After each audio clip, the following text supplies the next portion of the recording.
Imagine a world where the computer on your desk is smaller than the sandwich you had for lunch, yet it possesses more raw computational power than the servers that sent man to the moon, combined.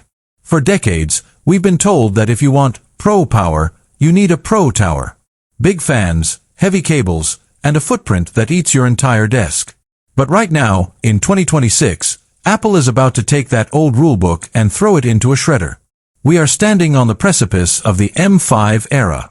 The Mac Mini has always been the sleeper of the Mac lineup, the one that quiet, smart professionals buy when they don't want to pay the studio tax. Welcome to my channel Tech Launch.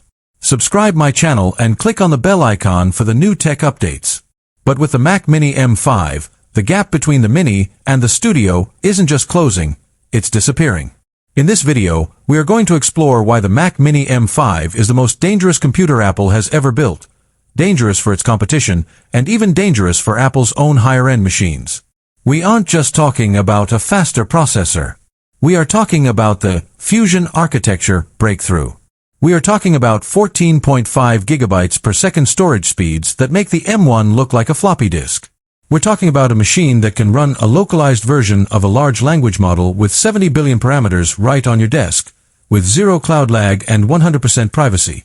If you've been waiting for the perfect time to upgrade your home office, your studio, or your Plex server, you need to listen very closely to what is happening in the supply chain right now.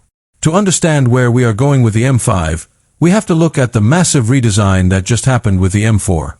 Apple finally shrunk the footprint to that iconic 5x5-inch square.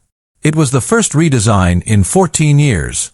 But while the M4 was about the shell, the M5 is about the soul. The M5 chip is built on a refined 2-nanometer process that shouldn't even be possible yet. This isn't just an incremental 10% gain. The early benchmarks of the M5 supercores are showing a 30% leap in single-threaded performance. Why does that matter to you? It matters because the snappiness of a computer, the way a window opens, the way a 4K video scrubs, the way a website loads, all depends on that single-core speed. With the M5, Apple is chasing the title of the world's fastest CPU core, and they aren't just hitting the mark, they're blowing past it.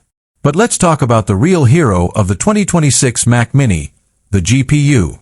Apple has introduced something they call the Neural Accelerator inside every single GPU core.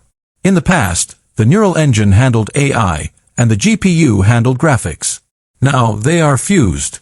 When you're editing video in DaVinci Resolve or rendering a 3D scene in Blender, the M5 Mini isn't just pushing pixels, it's thinking. It's using AI to predict frame data, to upscale textures in real time, and to denoise audio with surgical precision. We are seeing graphics performance jumps of up to 50% over the M4. Think about that. A 50% jump in one generation. That makes the M5 Mac Mini a legitimate 1440p gaming machine and a 4K video editing beast that fits in the palm of your hand. Now, let's address the American workflow. In the USA, we aren't just using our computers for one thing. We are multitasking.